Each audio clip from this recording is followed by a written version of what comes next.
Welcome to another edition of Business PNG.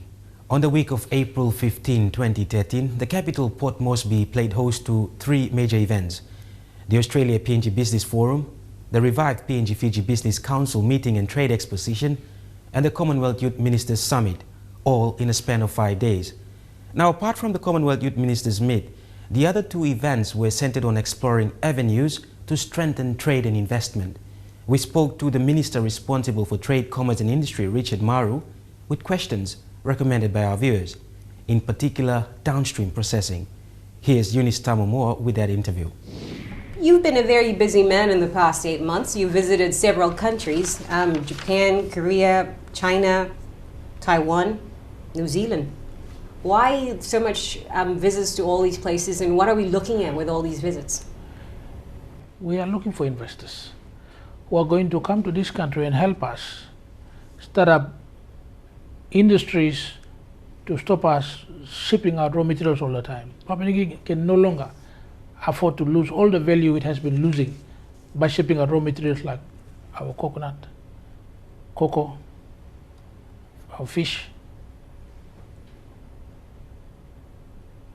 our coffee.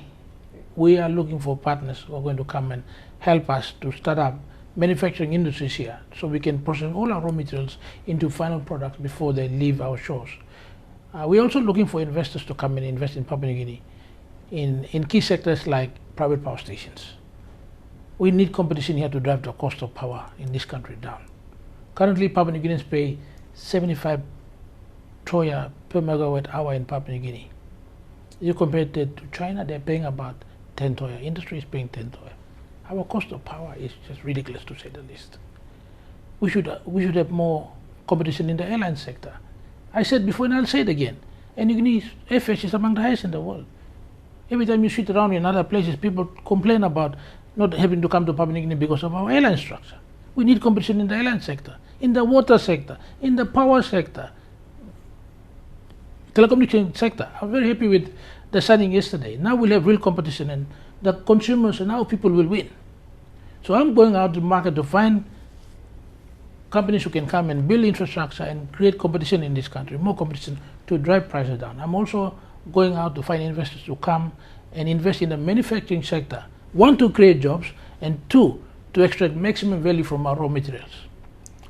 Sounds like a lot of work. Now, while we're talking about manufacturing, there's something called a manufacturing policy that the government had to work on.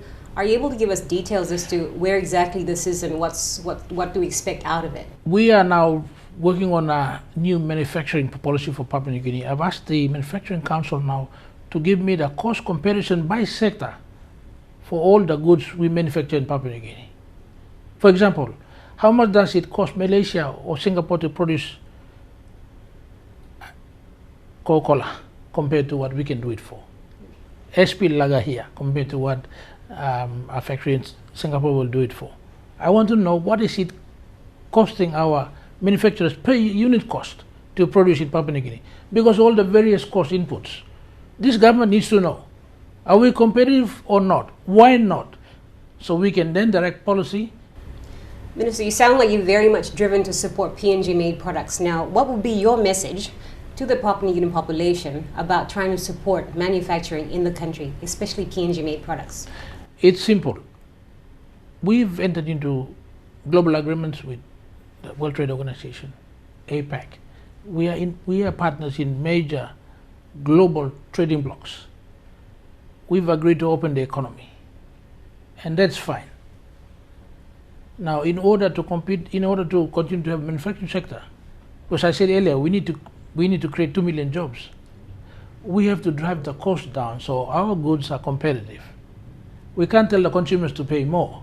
We've got to drive the cost down so that when we produce in this country, they are paying less or at par with the goods that we import from other countries.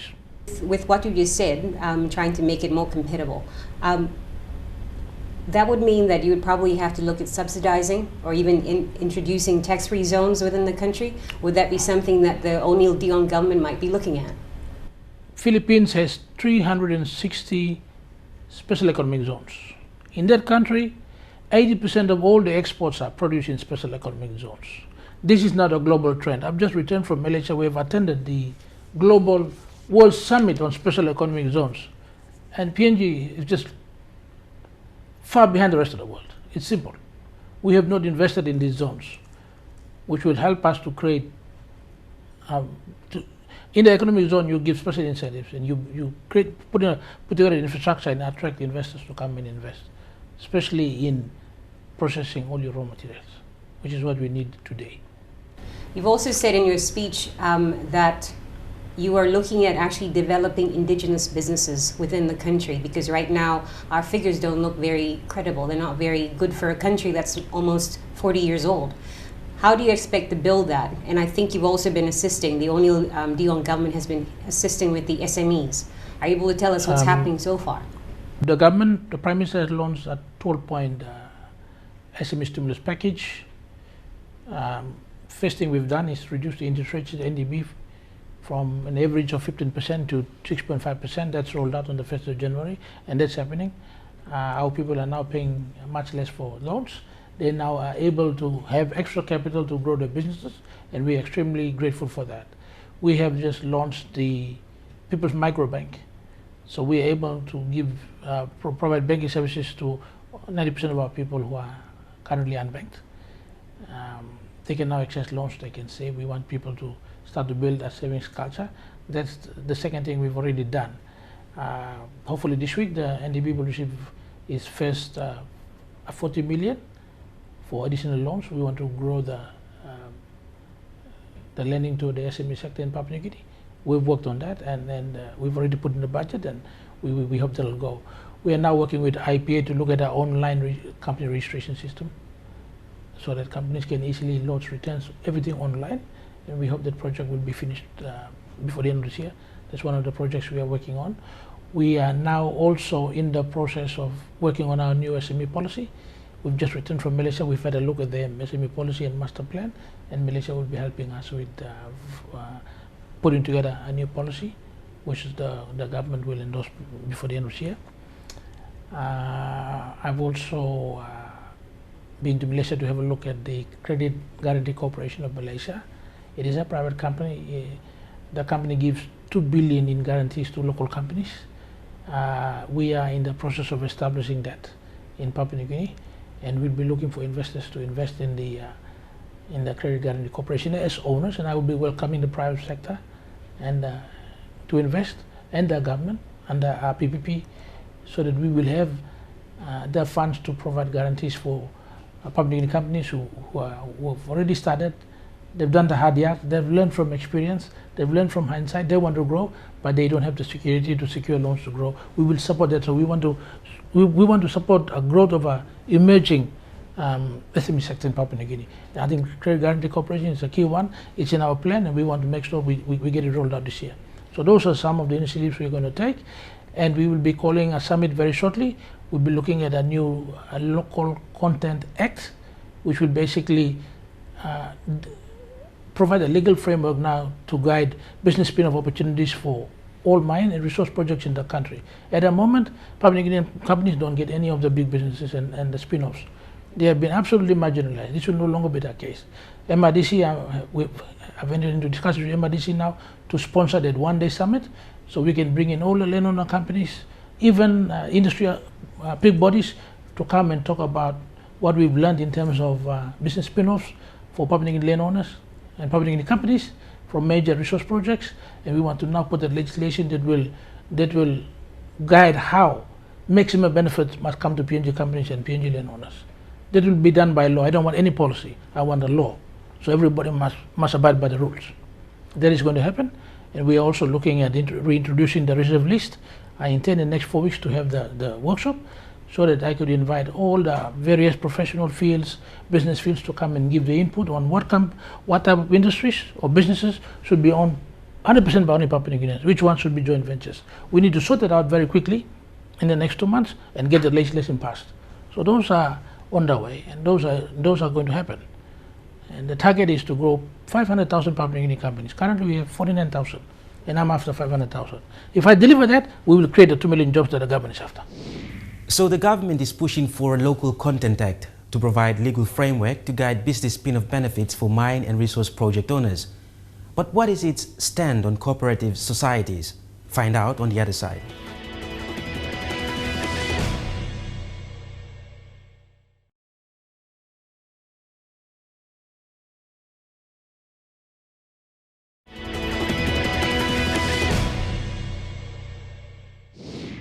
There's no legislation governing cooperative societies. As a matter of fact, all we had are bad experiences, mostly as a result of a lack of know-how by these groups.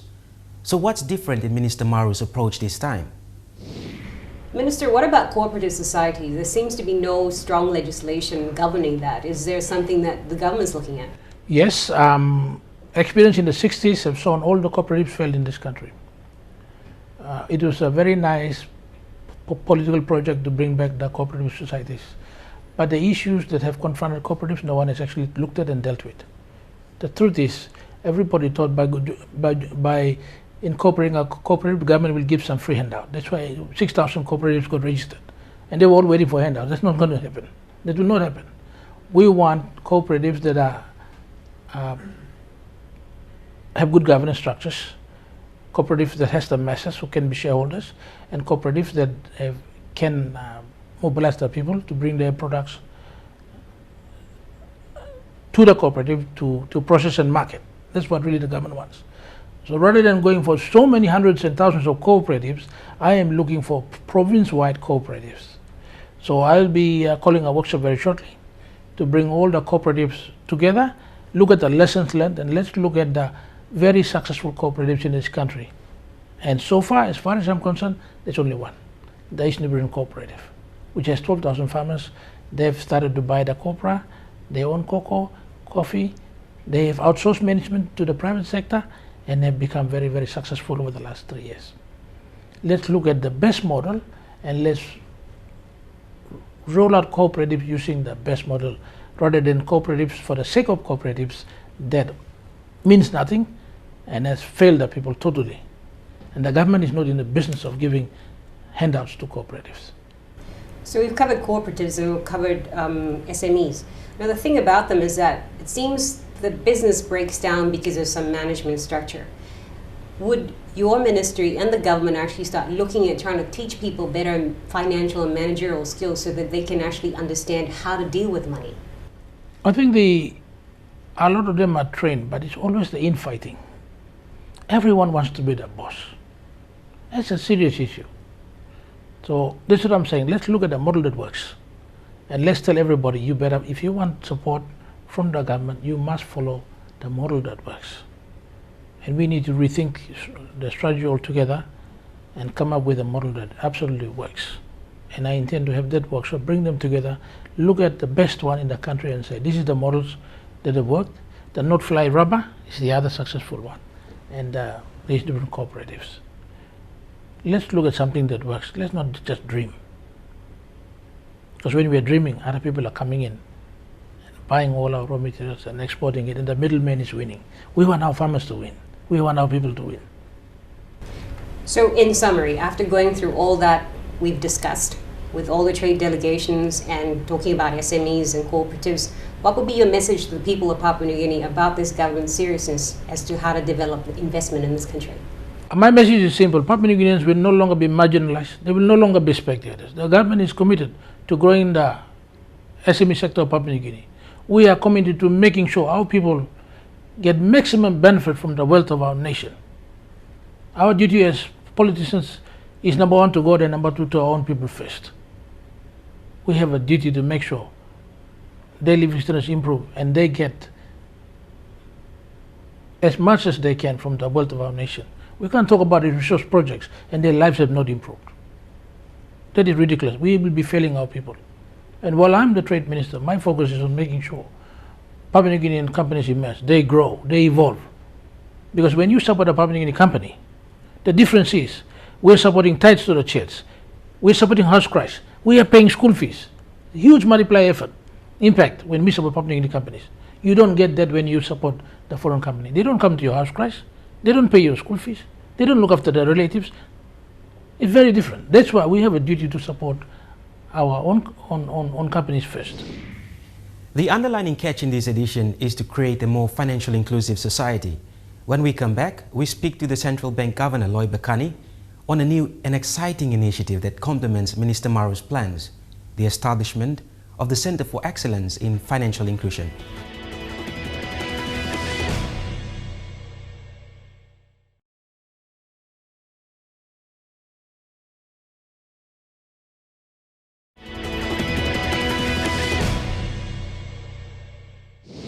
You're watching Business PNG. Now, there's so much expected of the government. Minister Maro has put before us ambitious plans which the people will now be waiting the results of its execution.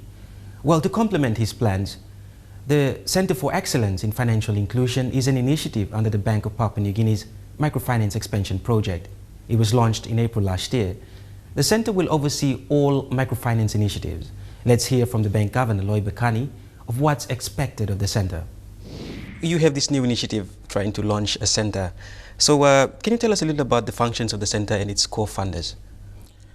Thank you. The Center for Excellence in Financial Inclusion was created under the Microfinance Expansion Project, which is a project funded by Asian Development Bank, the government of Papua New Guinea, Australian Aid, AusAid, and Bank of Papua New Guinea is the executing agent. And of course, the MicroSave from India is the company taking the lead or implementing the project in Papua New Guinea. So we assess Papua New Guinea. There is a lot of these activities relating to financial inclusion being developed, being promoted, being piloted by various donors, various government departments, and private sector also, NGOs. So but one thing that is lacking is a coordinating body, one entity that can coordinate all these activities together. So that's where you want to step in, right? Exactly. So this is where we recognize the need for that, and we want to set up, and we are setting up the Center for Excellence in Financial Inclusion. It's not a new thing. Likewise, in other countries, they have centers like that. In our neighboring Pacific Island countries, they have what they call a task force with people on the board, and the board drives financial inclusion activities by coordinating, just a coordinating role. How does the government come in? Does the government has a role in this? The government is coming through in terms of its involvement in the project, Microfinance Expansion Project, and of course setting the policies. It has already a Vision 2050, which has one of the pillars on wealth creation, reducing poverty by 2050. So that's one of the main foundation for us to drive financial inclusion in Papua New Guinea. The others relating to the medium-term development strategy, the informal economy policy, which is driven by the Department of Community Development. So those are, and of course this year's budget, which is a very big budget focusing on rural development districts, which provides indirectly a support by government for us to drive financial inclusion further right through the rural areas of Papua New Guinea. So Governor, IPA also has a role in this, am I correct? Yes, CEFI, Center for Excellence in Financial Inclusion, is a registered association. It's registered under the Association Incorporated Act by IPA. So it is a association which has a board of directors and members. So those after the launch, then we have a temporary pool of directors at the moment, but over the next 6 months we will be confirming a new. So basically, when we say financial inclusion, we are now looking at ways of how the different channels of how we can bring accessibility of financial services to those people who are in the rural areas or unbanked. So what relevance does the center has to this term? The center now will be saying, look, different agents are doing all these different things, introducing different channels. For example, BSP Rural is, going out with its wireless FPOS and the smart cards, and of course moving to mobile phones. Westpac has introduced in-store banking. Nationwide Microbank is rolling out its MyCash. Of course, Digicel rolling out its Cell Money. So those are different channels of how those entities are trying to bring accessibility or connect or allow people in the rural areas who are unbanked to open up bank accounts or have access to those services. The center's role will be now saying, okay, coordinating all these activities, whether it will be some awareness or some training in those rural areas, in the different defined areas of Papua New Guinea, or launching of some of the additional products they want to introduce. So, or conducting financial education. That's the role of where CEFI will come in. So CEFI has a role in trying to bring together all this. At the moment, everybody is doing it on their own in a very organized way. So generally, what do you want to achieve in the short term? Within the short term, knowing the constraints in the rural areas and that we have in terms of infrastructure, financial awareness, or even people there don't trust banks, to some extent at the moment. We all know about, the problems or some of the complaints that people have in terms of opening up accounts. So it will take time for people to be to have full trust in the banks and other financial institutions who are rolling out those projects. In the short term, I think we'll have to build up that infrastructure in the rural areas, and I think that's where the good that the government is moving in that direction. Telecommunication is already there in terms of accessibility of mobile phones, accessible in the rural areas. So the identification of agents in the villages in those areas are a very important aspect of it, because what we need now is agents to be set up. Like, for example, I'll give you an example of Westpac in-store banking. Accessibility here is good. You have lots of trade stores in the rural areas. You can go now and put the FPOS machine in there. They can do deposit. People can open account and deposit and withdraw at the same time.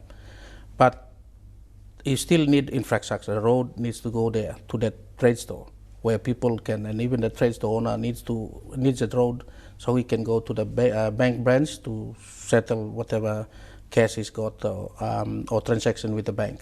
So in the short term, I think for us is to create that awareness out there, create an awareness to the people of Papua New Guinea that there is concerted effort in driving financial inclusion, and the center of CEFI will be the one driving that awareness throughout Papua New Guinea. And of course, I think supporting the government's move to drive that services down to the rural areas, especially in the districts.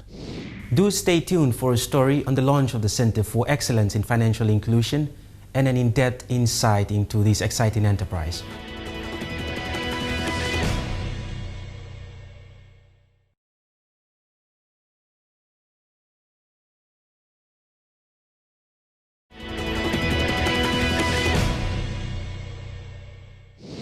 There's more to the Financial Inclusion Center, from promoting access to financial institutions in the very remote communities to complementing the government's efforts to financially empower and educate Papua New Guineans.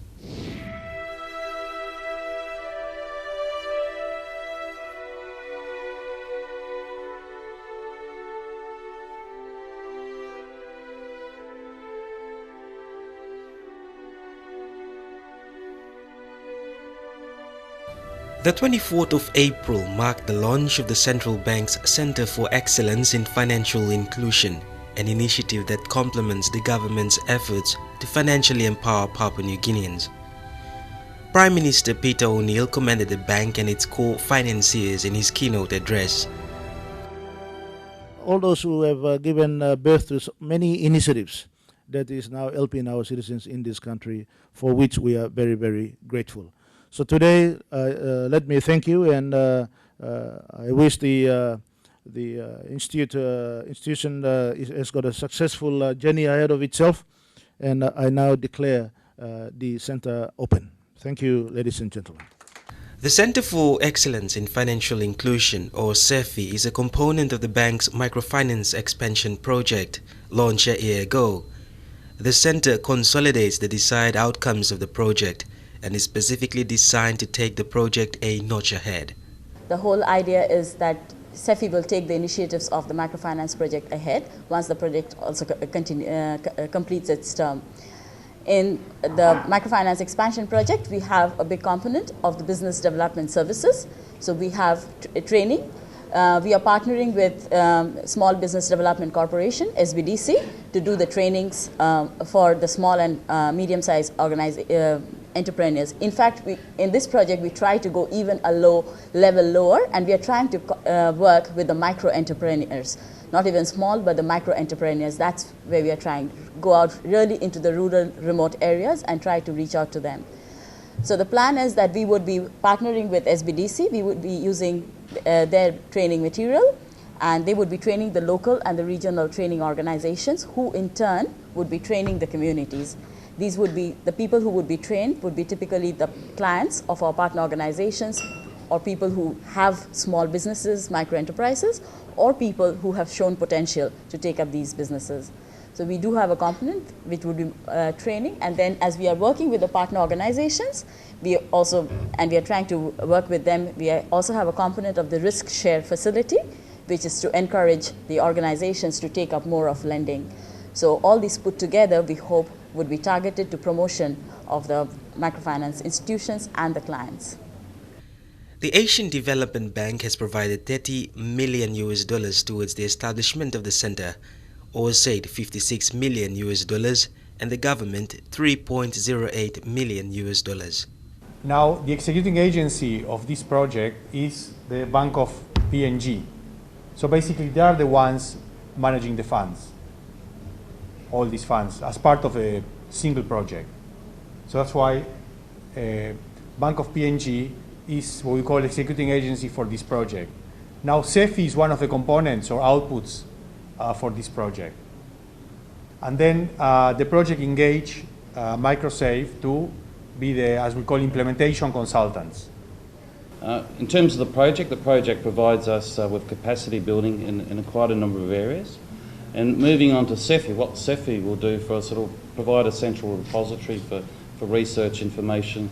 If we require additional training, say in the areas of whether it be mobile money or micro insurance, CEFI can design programs. It can connect us with partnering educational institutions or NGOs to work with in terms of upskilling our staff or even in product development.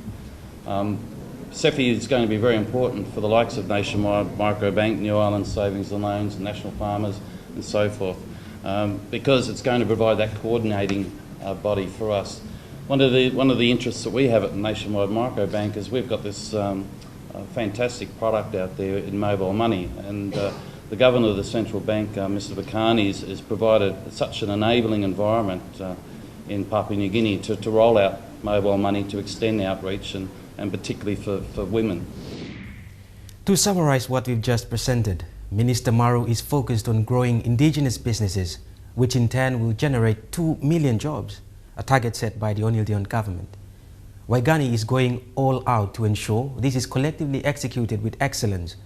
The Bank of Papua New Guinea is assisting in making our people more financially cultured. So many dreams ride on these ambitions. A major game changer here would be the private sector through the much emphasized public-private partnerships. And that's all we have lined up for this edition. Our programs can be accessed online through the link now shown on your screen.